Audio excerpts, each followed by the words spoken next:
¿Qué tal, amigos de YouTube? Aquí su CrashTuber favorito, Nicolás Maduro. Si han estado al tanto de las últimas noticias de Crash, sabrán que al fin revelaron la Wumpa League. Se llama Crash Team Rumble, y de la emoción, toda la comunidad se pronunció para dar el más cálido de los recibimientos a la nueva aventura del marsupial. ¡Qué cálido, en serio! Estuve platicando con Sentinel y nos dimos cuenta de que esta ola de dudas, críticas y hate no es nada nuevo. De hecho ya estaba como que bien pronunciada desde que se anunció Crash 4, lo que nos lleva a preguntarnos, ¿la comunidad está matando a Crash Bandicoot?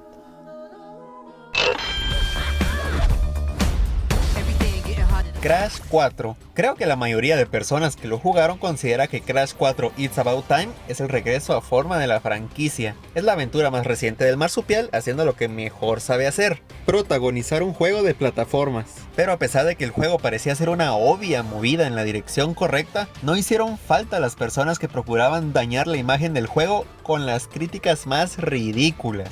Por ejemplo, no sé de dónde fue, pero nació el rumor que decía que Crash 4 era un mal juego porque fue un total fracaso en ventas comparado con la trilogía. O sea, hasta cierto punto era normal que vendiera menos que la trilogía. Y entiendo la preocupación de los fans, pero pues no es la comunidad la que se va a quedar sin comer porque el juego vendiera mal. Como que este tipo de rumores lo que buscaba era promover algo así tipo... si el juego fue bueno, ¿qué nos inventamos para dañar la imagen de Crash? Ah, sí, digamos que nadie lo compró. Y así como salió este rumor de algún desagüe, también empezó esta narrativa contra los diseños de Crash 4. Aunque son una minoría, hay personas que tienen campañas de odio contra los diseños de Crash 4, canales de YouTube dedicados a quejarse de esto, e incluso se hizo una petición en change.org recolectando firmas para cambiar los diseños de Crash. De hecho, hay un personaje bien alucín, representante de este pensamiento, y sus comentarios son tan ridículos que ya llegó al punto que Paul Jan, líder en Toys for Bob, tenga que opinar sobre esta ridiculez. Si bien un par de personas haciéndose chaquetas mentales con el juego no van a dañar irreparablemente la franquicia, como que le pone una carga innecesaria a la imagen de Crash. Yo la verdad no soy un experto en comunidades, ni nada, pero pareciera que solo la comunidad de Crash tiene este trabe con criticar los diseños desde que salió Crash of the Titans. Hola Wichi Subsiela al más basado, o sea Criti Wichi. Crash on the Run es la aventura de Crash más reciente en las plataformas móviles. El juego tuvo un gran impacto al salir, pero fue decayendo con el tiempo por tener una mecánica muy repetitiva y agotadora. La crítica de la comunidad no se hizo esperar, el juego fue abandonado tanto como por los desarrolladores, y como por los jugadores. Pero lo que nunca esperé que fueran a hacer, es que ahora que el juego cerró, no existe ninguna forma de jugarlo, o por ahora no existe ninguna forma.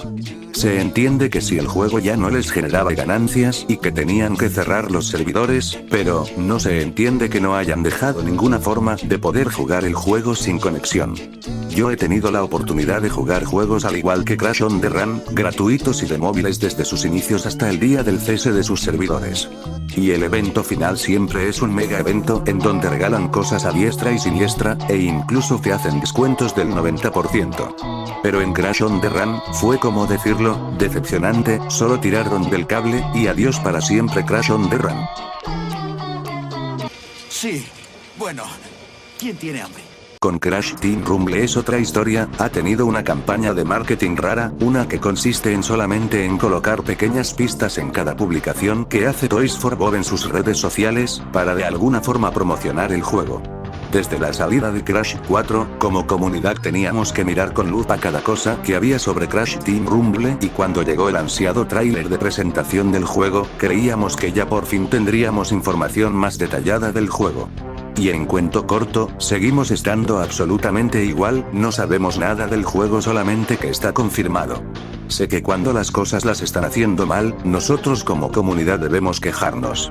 Pero, el odio que se está ganando el nuevo juego se nos está yendo de las manos.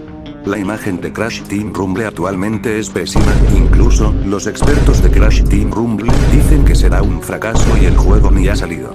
Puede que haya un motivo del por qué este juego no tiene apenas una promoción decente, y quizás, y solo quizás, pueda ser la compra de Activision por parte de Microsoft. Pero yo no vine a defender a una empresa multimillonaria, solo digo que si este juego llega a fracasar siquiera antes de salir, no nos quejemos de que Crash se nos vaya por otro muy largo tiempo. Criticar cuando algo está mal es nuestro derecho, pero si el producto no ha salido aún, este debería de merecer una oportunidad, ¿no? Porque esta podría ser la última oportunidad de Crash. Obviamente los juegos de Crash lanzados al público merecen ser criticados, al igual que el marketing utilizado para vender los mismos y sus diseños. Pero ¿dónde se traza la línea entre un comentario u opinión y una crítica que deteriora tanto a la comunidad como a la franquicia?